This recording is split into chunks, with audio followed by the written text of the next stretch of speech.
Этот домашний кот жил, как в сказке.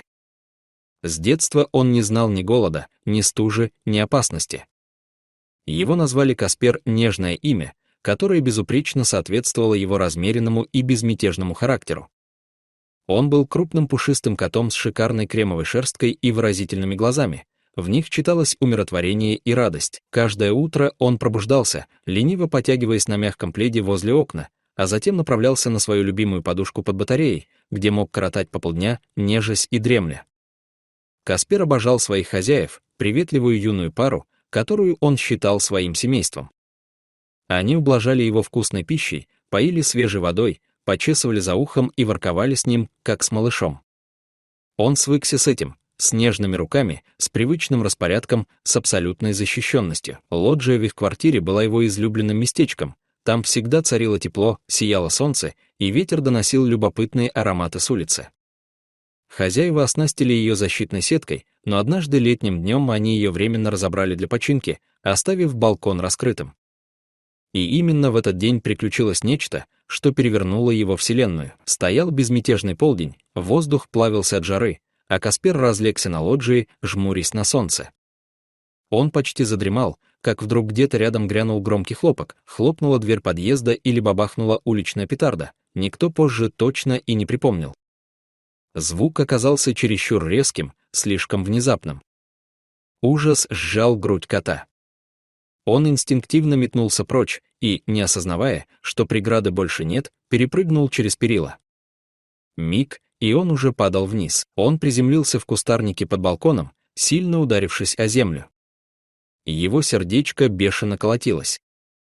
Он зафыркал от испуга, рефлекторно рванул прочь, дальше, прочь от грохота, от боли, от открытого пространства.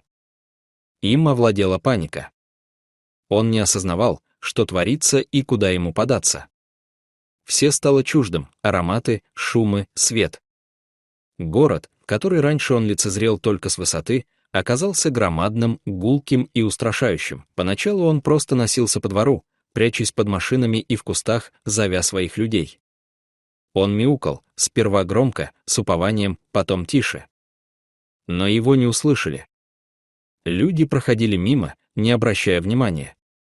Спустя несколько часов пошел дождь, и он впервые в жизни оказался под открытым небом, мокрый, дрожащий, голодный и покинутый. Так начались его долгие скитания. Он убрел далеко, не ведая дороги назад. Голод подгонял его, он искал пропитание среди отбросов, подбирал объедки, поглощал то, к чему раньше даже бы не притронулся. Он пил дождевую воду, забивался в подворотни, укрывался в вентиляционных шахтах и под поддонами у магазинов. Когда совсем отчаялся, пытался примкнуть к бездомным котам, но те неохотно делили с ним и так скудные ресурсы. Прошли недели. Его шерсть превратилась в комок шерсти, усы поломались, глаза потускнели. Он исхудал, лапы ныли от непрерывных блужданий, когти стерлись.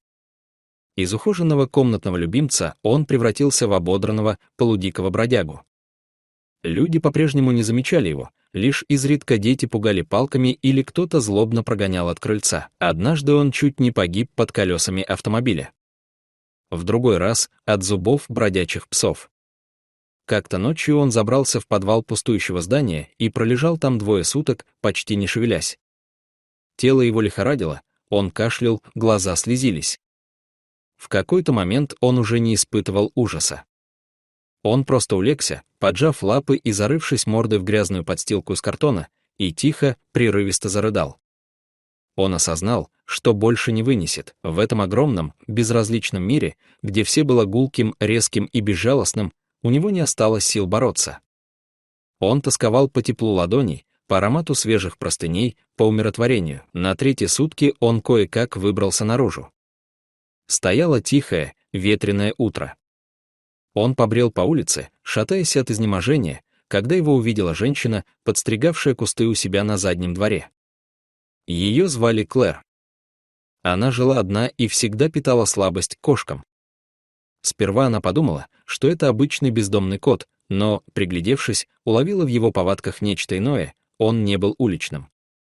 Его походка была неуверенной, шерсть спутанной, но в глазах еще теплился тусклый, однако не угасший огонек. Она приблизилась к нему неспешно, присела на корточки и протянула ладонь. Он не сбежал. Он глядел на нее с отчаянной надеждой, и тогда она бережно подхватила его, укутала в свою кофту и занесла в дом. С этого дня его существование снова изменилось. Клэр отмыла его, накормила, устроила в небольшом уголке у обогревателя. Она созвонилась с ветеринарной клиникой и отвезла туда бедолагу. Осмотр выявил обезвоживание, воспаление дыхательных путей, полное истощение. Но шансы имелись, организм еще сражался. Она не пожалела ни времени, ни средств. Лечила его, вычесывала колтуны, вводила лекарства, меняла подстилки. Она назвала его «крошкой» и разговаривала с ним, как с приятелем. Прошло несколько недель. Он начал есть с аппетитом. Шерсть его вновь сделалась шелковистой, он отогрелся, начал урчать. Но он оставался печальным. Он не искал общения, не играл, не терся о ноги. Каждый вечер он усаживался у окна и смотрел в темноту, словно уповая, что кто-то придет за ним. Временами он тихо попискивал в пустоту. Клэр это замечала.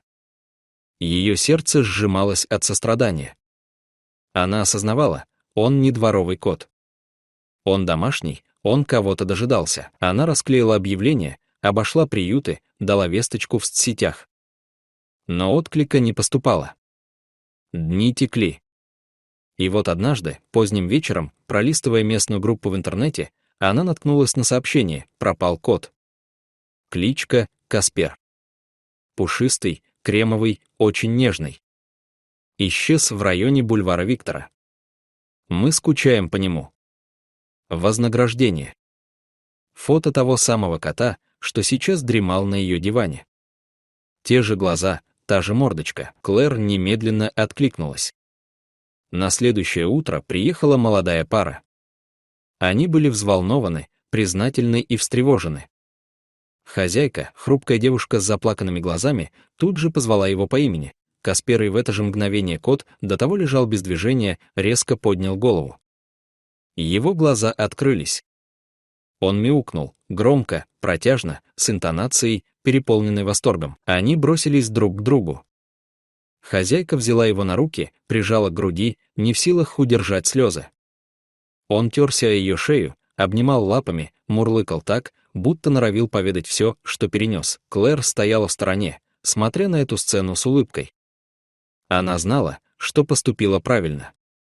Она спасла не просто кота, она вернула кого-то в семью.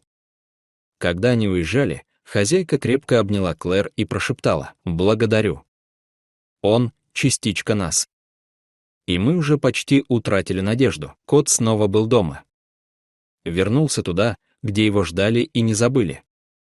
Он никогда уже не станет прежним, у него имелся опыт, который навсегда останется с ним. Но он понял одну истину: даже в самом ужасном и враждебном мире есть шанс быть нужным и любимым. Вновь, дорогие зрители, что вы думаете об этой истории? Поделитесь, пожалуйста, в комментариях. А если вам понравилось это видео, ставьте лайк и подписывайтесь на наш канал. До новых встреч!